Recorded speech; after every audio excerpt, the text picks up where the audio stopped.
Je vais essayer de montrer que l'on peut aussi avoir une conception plus certaine de la République et que l'architecture nous aide assurément à pénétrer cette conception. La démocratie athénienne ou la République romaine sont à peine concevables si l'on fait abstraction des places et des temples, de l'acropole, de l'agora ou du forum qui les ont abritées où elles se sont exercées. Karim l'a suffisamment montré ce matin. À Athènes ou à Rome, l'architecture et l'urbanisme ne se sont pas contentés d'offrir un cadre fonctionnel aux institutions, aussi dignes fut-il, ne se sont pas contentés d'en dessiner l'ornement et le décor, aussi appropriés furent-ils, ne se sont pas contentés d'en manifester la traduction symbolique, aussi éloquente et persuasive fut-elle. Ce que je voudrais montrer aujourd'hui, c'est que l'architecture et l'urbanisme ont eu un rôle fondateur, autrement dit que le savoir architectural porte en lui-même un esprit politique, et j'oserais même dire un esprit républicain et démocratique, celui-là même de nos institutions, et qu'il existe ainsi une coappartenance essentielle entre les deux dimensions, la dimension architecturale d'une part et la dimension politique d'autre part de la cité.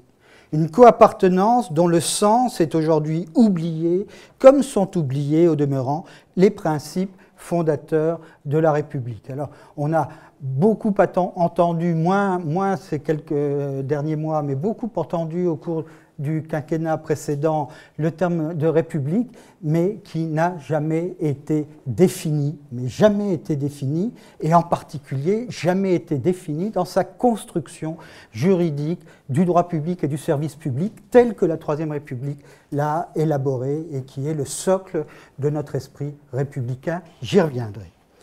Autrement dit, l'aménagement spatio-temporel du monde par l'architecture, le sens du temps et de l'espace que ce type d'aménagement cultive en l'homme ont une dimension éminemment politique, non seulement anthropologique, mais éminemment politique, et je dirais même nomothétique, je traduis, poser la loi, titémi, poser la loi, instituer la loi, le terme de nomos ou de loi en grec, ayant un sens bien plus profond que celui qu'on lui attribue habituellement. Il ne s'agit pas simplement de commander ceci ou d'interdire cela. La loi, le nomos, signifie d'abord en grec le partage et la délimitation des terres pour le package, nemein en grec, signifiant d'abord paisser. Ce partage, cette distribution et cette délimitation relèvent pour les Grecs de ce qu'ils appellent la dikaiosune, la justice, ou plus exactement le sens de la justice et le sens du juste partage. Cette dimension nomothétique de l'architecture a inspiré le mouvement moderne aussi bien que l'architecture à l'antique. De cette coappartenance essentielle de l'architecture et des lois témoigne au plus haut point l'art d'édifier d'Alberti, le premier traité d'architecture de l'âge moderne. Alberti, avant d'être un grand écrivain, assurément, avant d'être aussi un grand architecte, est d'abord un archéologue, un antiquaire, disait-on jadis, et même le plus subtil chasseur d'antiquités de son temps, je ferme les guillemets, ainsi qu'on le célébrait à son époque. Simplement, être archéologue au XVe siècle avait une signification tout autre qu'aujourd'hui. Aujourd'hui, l'archéologie remémore le passé le plus reculé dans ce qu'il a de plus étranger à notre temps. Il s'agit en quelque sorte de mesurer l'écart incommensurable entre nous et notre passé. En revanche, au XVe siècle, à l'époque d'Alberti, il importait tout au contraire de découvrir ou de redécouvrir les conditions mêmes de la puissance à venir telles que la Renaissance s'est efforcée de les reconstituer. Il faut s'imaginer ce que ressentait le Poge, Flavio Biondo ou Alberti lui-même, les grands antiquaires romains de ce temps, lorsqu'il fouillait Rome. Rome, au XVe siècle, au moment où la papauté quitte Avignon pour se réinstaller à Rome, est une ville de 20 000 habitants.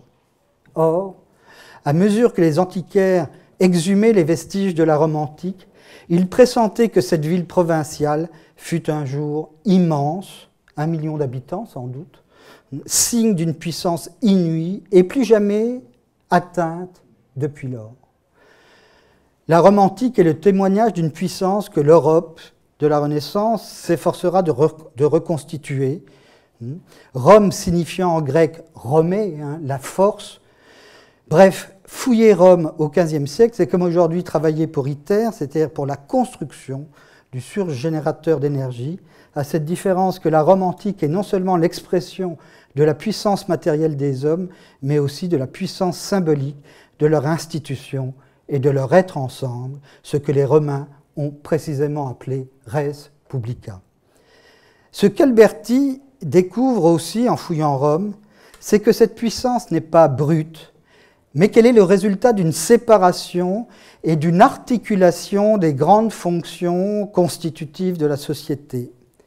Alberti découvre à travers ses fouilles, à travers l'architecture romaine, à travers la diversité de ses édifices, Alberti découvre la séparation des pouvoirs qui est à la politique ce que la séparation du ciel et des eaux est à la genèse des théologiens. C'est-à-dire la condition de construction même du monde, en l'occurrence du monde politique et social. Entendons-nous bien, nous avons, nous, modernes, une conception assez étroite de la séparation des pouvoirs qui la limite à la distinction entre législatif, exécutif et judiciaire, tel que Montesquieu l'a formulé.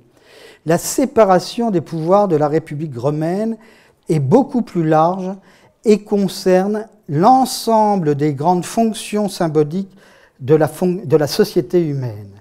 Il s'agit de séparer le civil et le militaire, qui sont à Rome à ce point distinct qu'il fallait 2 consuls pour gouverner la République romaine, l'un pour les affaires intérieures, pour le civil, et l'autre pour les affaires militaires. Il s'agit aussi de séparer le profane et le religieux, ou le sacré, et enfin, il s'agit de séparer le privé et le public. Aujourd'hui, nous avons accès aux textes antiques qui nous permettent de comprendre l'organisation des institutions romaines. Alberti, quant à lui, découvre en direct, à partir de sa propre reconstitution archéologique et des fonctions qu'il réussit à reconnaître dans les ruines des bâtiments qu'il exhume, de sorte qu'à partir de la seule architecture, sans autre document, il lit et reconstitue l'organisation institutionnelle de la République romaine qu'il retranscrit aux livres 4 et 5 de son art d'édifier, qui forment à eux deux un véritable traité de droit constitutionnel de la République romaine. Si, dans 2 ou 3 siècles, on fouille le quartier des Batignolles, on aura sans doute peine à reconnaître un palais de justice dans la toute récente tour de Renzo Piano. La tour de Piano est une tour de quartier d'affaires qui, sans être totalement en blanc, est suffisamment flexible pour servir un jour de siège pour une grande entreprise du CAC 40.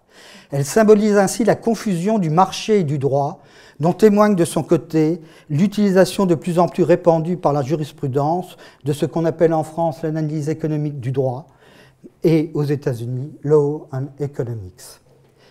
La dissociation actuelle entre la pierre et les lois, apparaissant à mes yeux d'abord comme le symptôme de la désinstitutionnalisation de nos sociétés, où l'affaiblissement des lois s'accompagne irrémédiablement de la perte de puissance symbolique de l'architecture, et inversement, où la perte de puissance symbolique de l'architecture implique nécessairement l'affaiblissement des lois.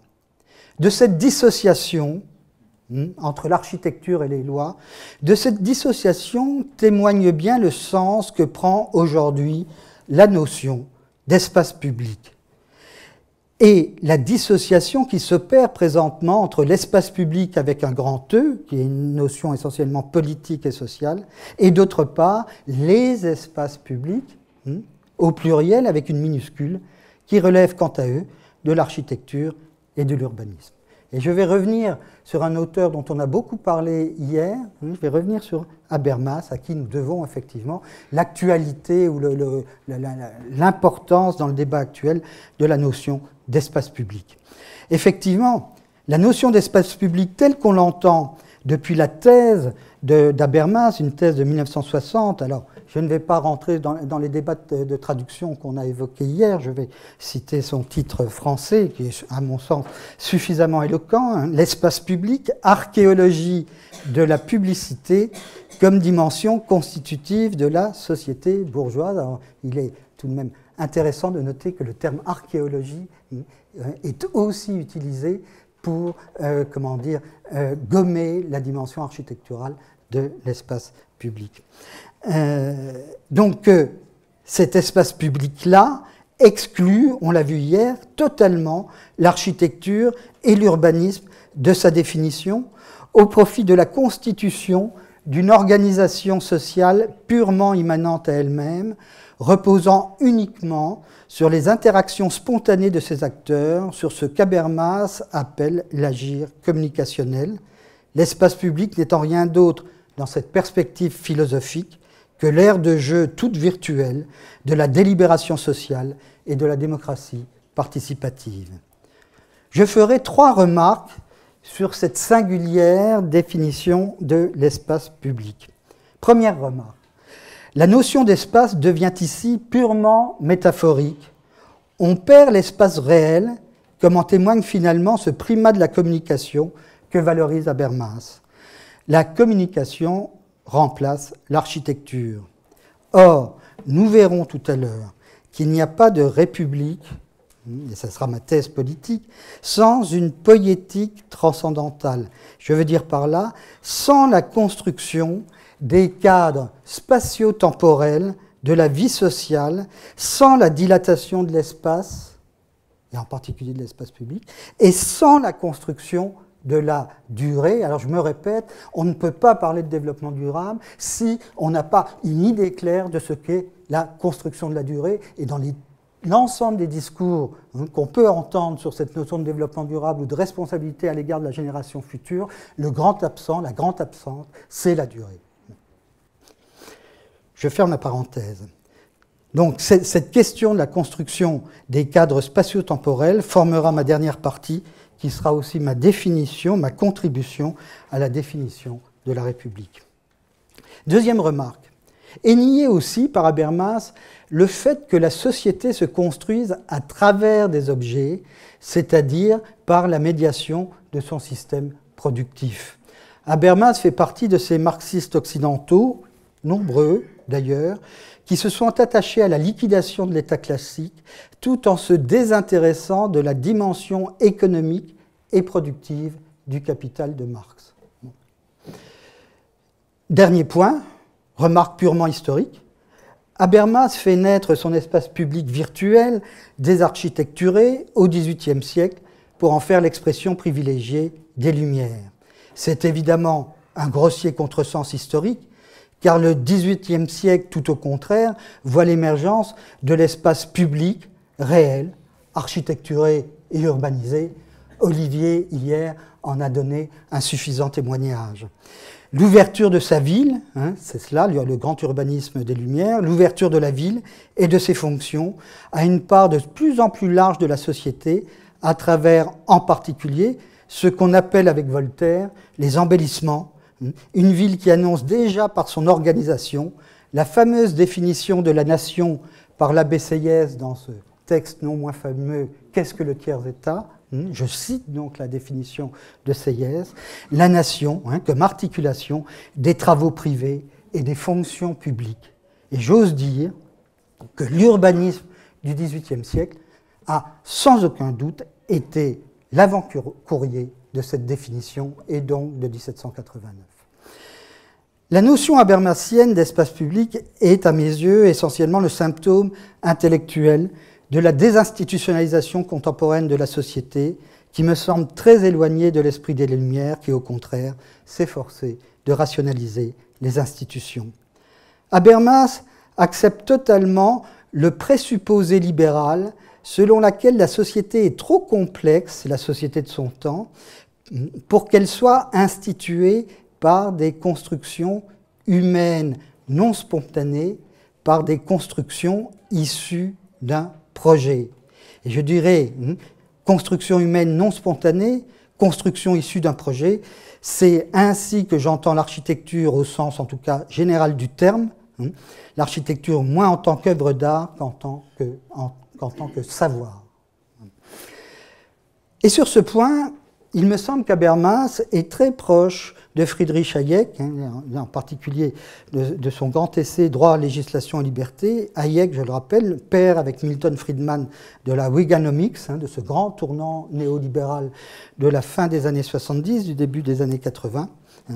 Il s'agit en effet pour Habermas, et je le cite, il n'y a rien de polémique dans les phrases que je vais citer, le pouvoir d'État se transforme en médium d'auto-organisation de la société, auto-organisation canalisée, je cite toujours Habermas, par la communication publique entre les membres librement associés de la société, et il conclut, il faut détruire l'espace public politique surétatisé de l'État social.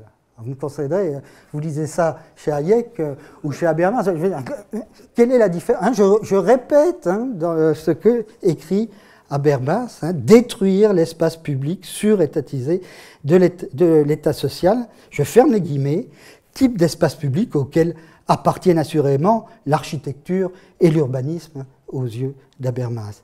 J'ai dit qu'Habermas était la version socialiste d'Hayek, un Hayek qui lui-même se considérait non pas comme un conservateur, mais comme un libéral radical au sens américain du terme, un progressiste. Version socialiste, cela veut dire que là où Hayek, je vais être assez précis, là où Hayek utilise la monnaie pour faire fonctionner le marché, Habermas pense qu'il suffit, pour transformer d'un coup de baguette magique le marché en société, d'y substituer la communication. Bon, voilà, magnifique tour de passe-passe dont l'histoire contemporaine des nouvelles technologies montre l'entière inanité. La lecture d'Habermas, et en particulier de l'espace public, permet de comprendre pourquoi le socialisme européen s'est dissous dans le libéralisme anglo-saxon, en emportant, et c'est certainement cela le pire, en emportant dans sa débâcle le sens de l'espace et le sens du temps, c'est-à-dire, je m'en expliquerai, les conditions mêmes de la République.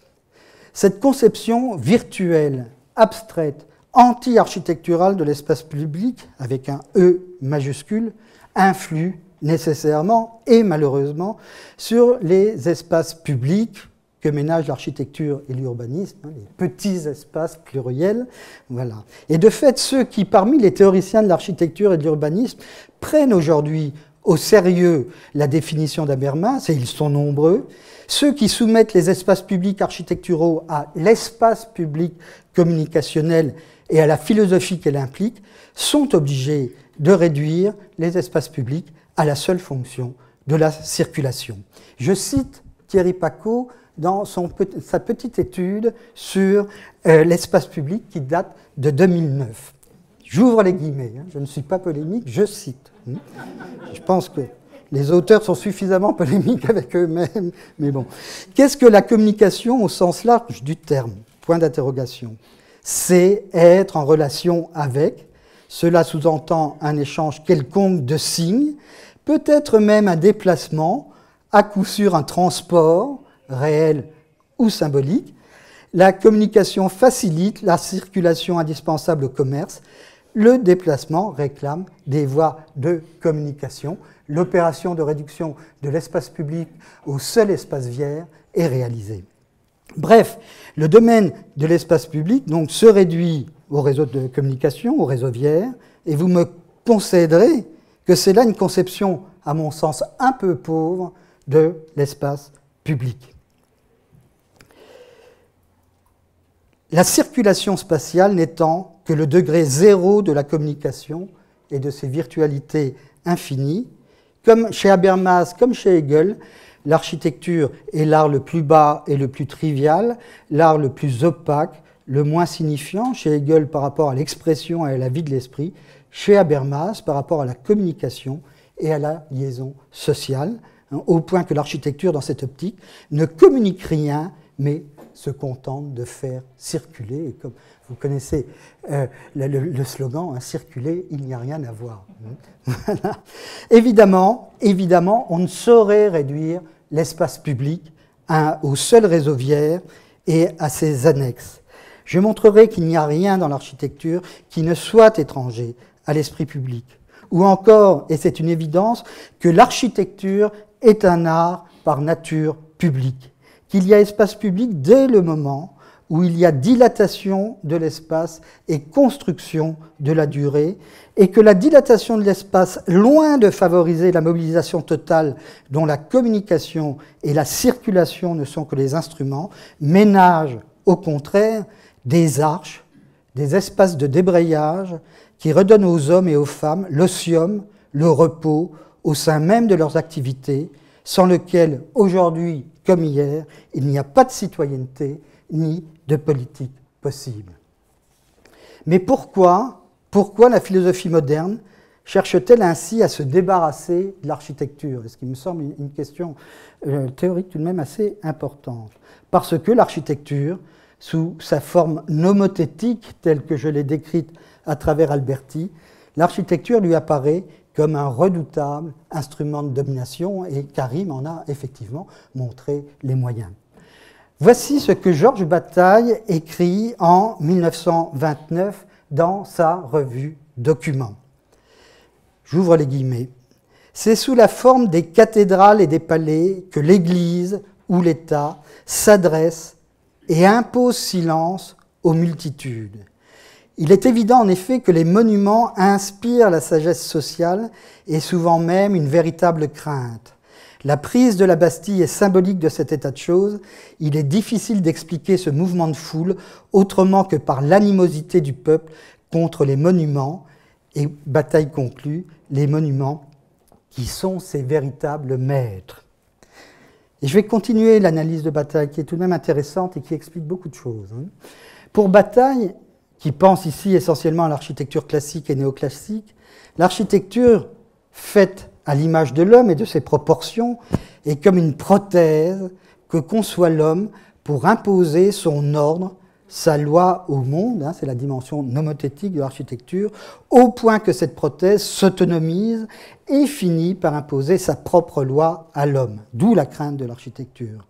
Finalement, l'homme ne serait qu'un maillon, dit Bataille, qu'une forme transitoire entre la vie animale et les grands édifices qui symbolisent la stabilité sociale et, je continue à citer Bataille, qui sont actuellement les véritables maîtres sur toute la Terre. Alors je ne crois pas que cela soit encore vrai aujourd'hui, après deux guerres mondiales qui ont été tout de même aussi l'expression de grandes destructions.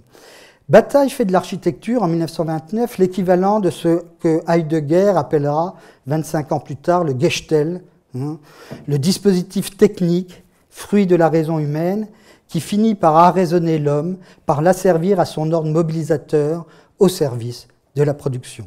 Bataille parle à cet égard de la Schurm architecturale, l'art à laquelle il oppose de son côté ce qu'il appelle la pensée sauvage, la monstruosité bestiale, c'est l'expression même de Bataille, l'art magique, dont témoigne à ses yeux la peinture de son temps et que promeut le surréalisme dont Bataille est avec Breton l'un des grands théoriciens.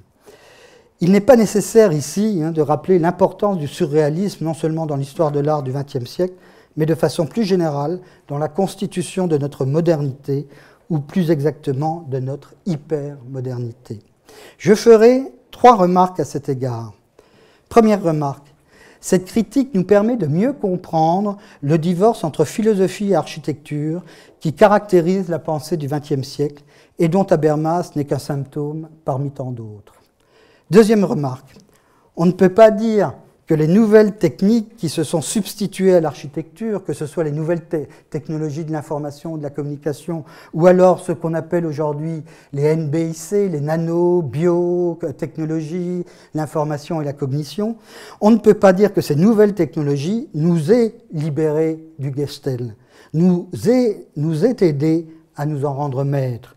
Nous sommes passés de la domination politique, nomothétique de l'architecture à la domination économique que servent les nouvelles technologies, domination qui, quant à elle, n'a rien de nomothétique, mais repose, nous le savons, sur l'anomie et sur la dérégulation. Et je ne crois pas qu'on ait gagné au change.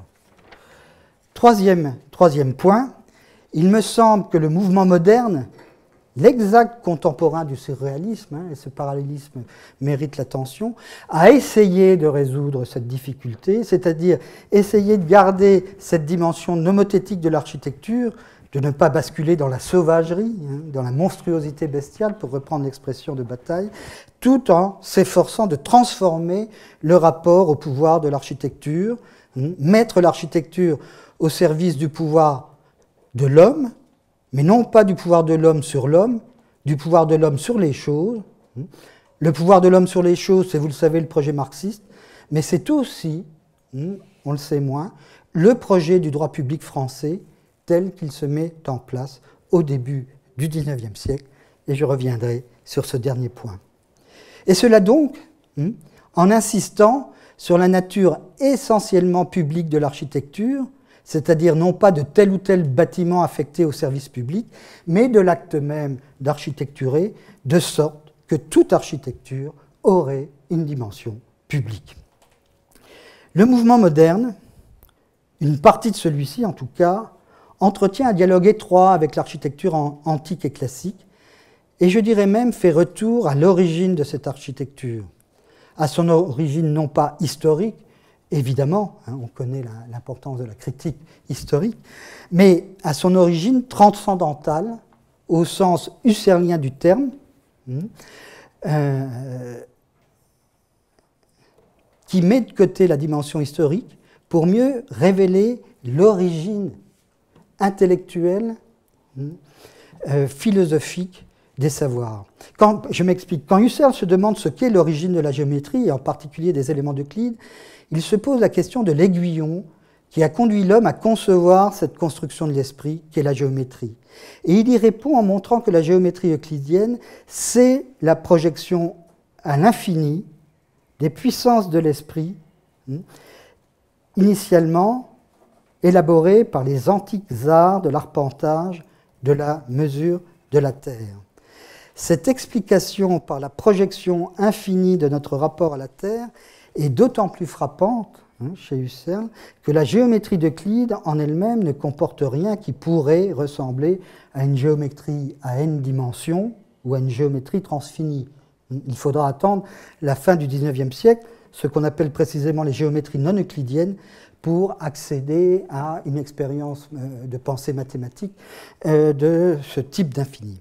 Mais le coup de génie d'Husserl est d'avoir compris que le geste intellectuel d'Euclide portait déjà ce projet d'infinitisation du réel par les mathématiques.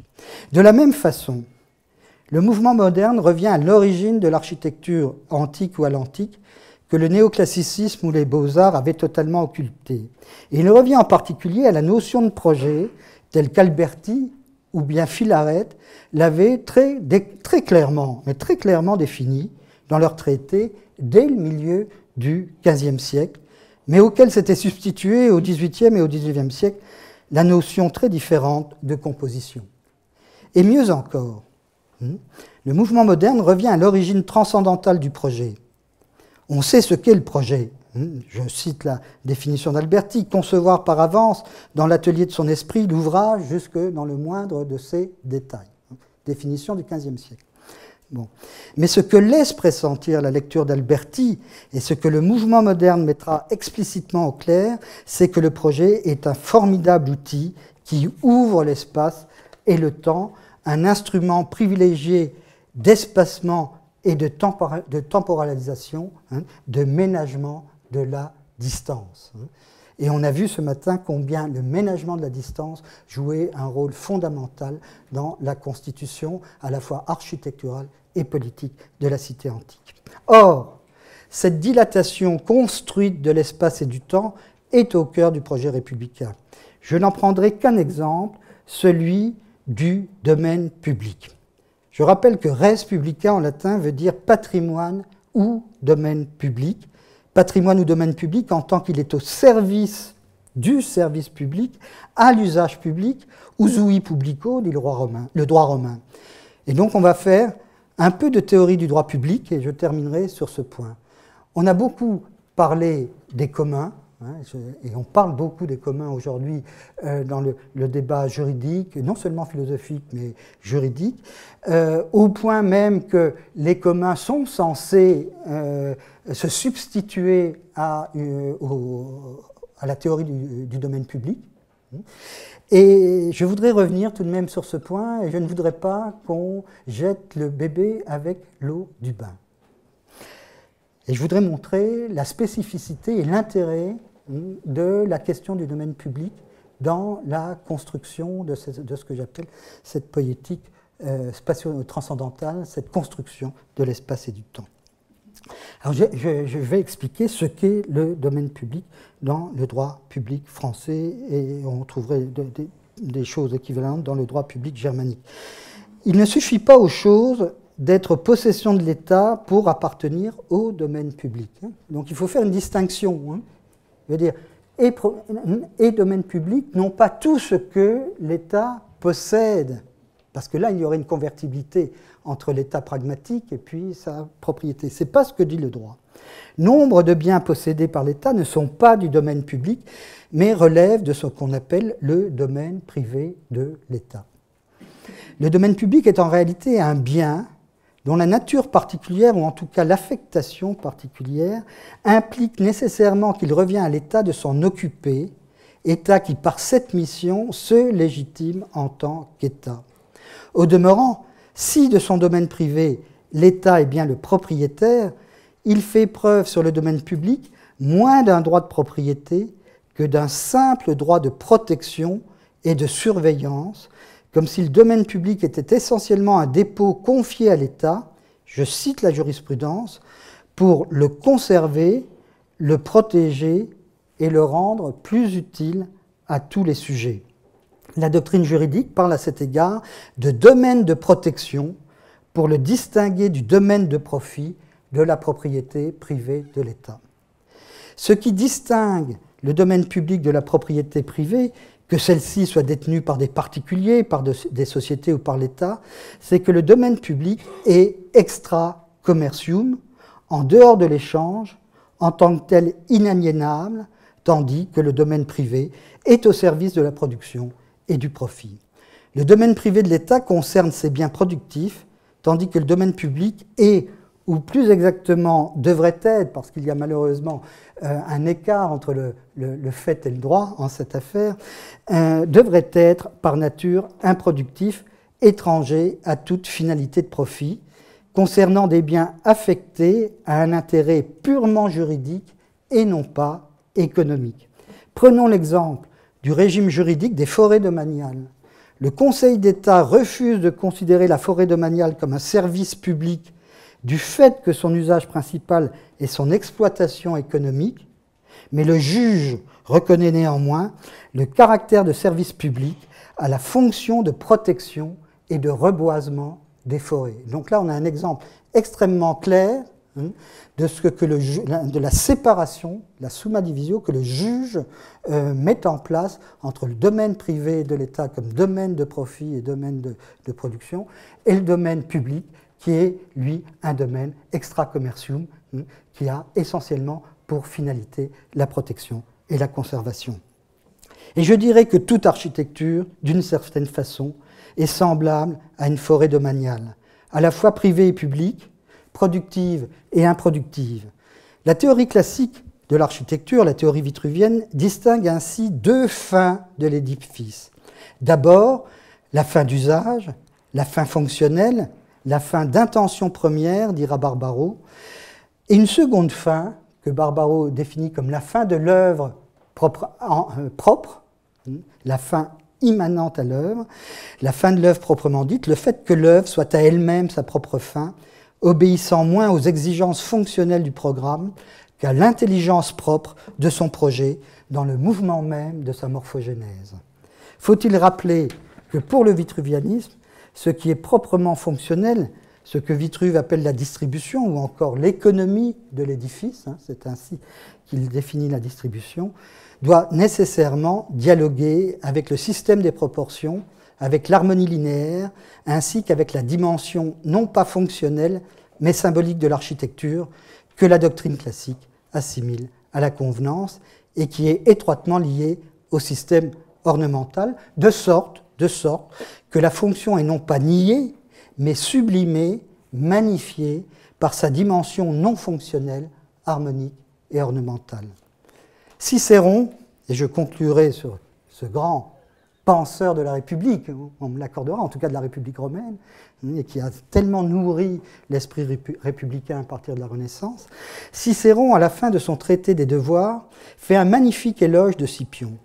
Il dit de lui qu'il n'était jamais aussi en repos que dans l'action, et jamais autant en action que dans le repos. Alors en latin, ce sont des termes très forts. Le repos, c'est l'otium, et l'action, c'est le négocium qu'on retrouve dans le commerce, dans la transaction. Donc, ce jeu entre l'otium et le négocium. Et je voudrais transposer ce chiasme à l'architecture. Je dirais que l'efficace de l'architecture dépend de sa dimension improductive. Autrement dit, elle n'est jamais aussi en action que dans le repos. Et mieux encore, l'édifice, sous le couvert de son abri, aussi bien symbolique que matériel, dispense au sein des fonctions qu'il favorise, dispense ce que j'appelle une force de débrayage qui met en différence la fonction avec elle-même et de façon plus générale qui met en différence ou qui devrait mettre en différence le système productif avec lui-même, ce que j'appelle le repos dans l'action. Cette synthèse de la production et de l'improduction, de l'otium et du négocium est à l'origine de la démocratie et de la République.